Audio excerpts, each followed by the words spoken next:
If there is nobody asleep, how does somebody wake up?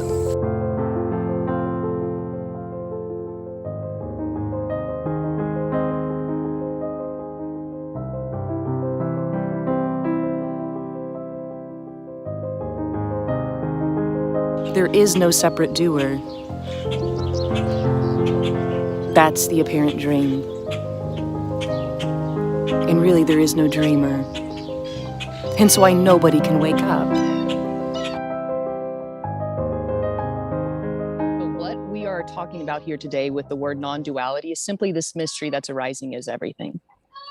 That arises as sound, silence, wind, pain, all sensations, all emotions, all thought forms. Everything is that which you want to call God or totality or freedom. So in other words, everything is already free. And the fallacy is the misconception that you're going to reach enlightenment personally. No person reaches enlightenment.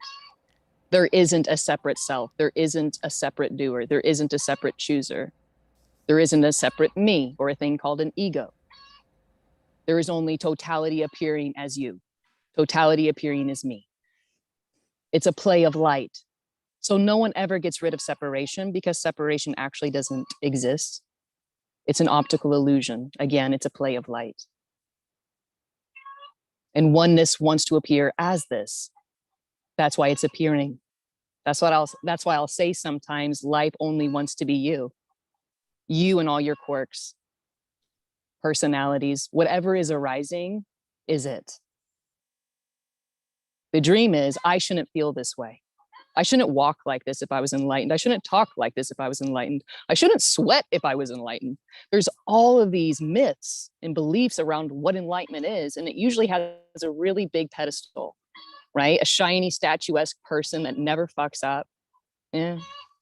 And so what that seems to create is someone who constantly micromanages themselves. And that's not wrong because the whole game of seeking, the micromanagement, the self-hate, the judgment, and the punishment is all freedom appearing as that.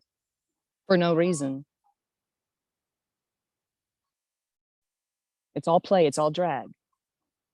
So nothing you do in time brings you to timelessness. This is timelessness appearing as time, infinity appearing finite, God appearing as a human. So how are you going to get closer to this? Through practicing. There's absolutely nothing wrong with practices. Excuse me, nothing wrong with knowledge or knowing, learning, or becoming. There's nothing wrong with any of those things. But while you're doing and studying and trying to become, all of that is beingness already. All of it. So what we're speaking about here cannot be known mentally. It's unknowable. It's the unknowable perfection.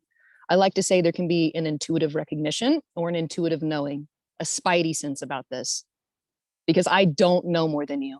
I didn't reach something. Something seemed to stop arising here or fell away, and that was seeking beliefs, myths, stories of time. And again, there's nothing wrong with time,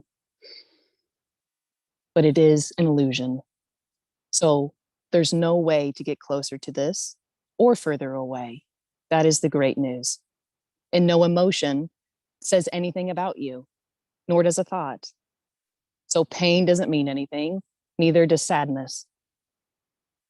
Sadness is equal to wind. It's just arising. It's just appearing. But in the dream of I am, it's arising from me. It's mine, ownership. And that's what seems to stop happening. But paradoxically, nothing is happening. And that's why the game can end in a second. The whole seeking, the whole chasing your tail can just be over like a flash of lightning because it's not actually happening. It just seems that way.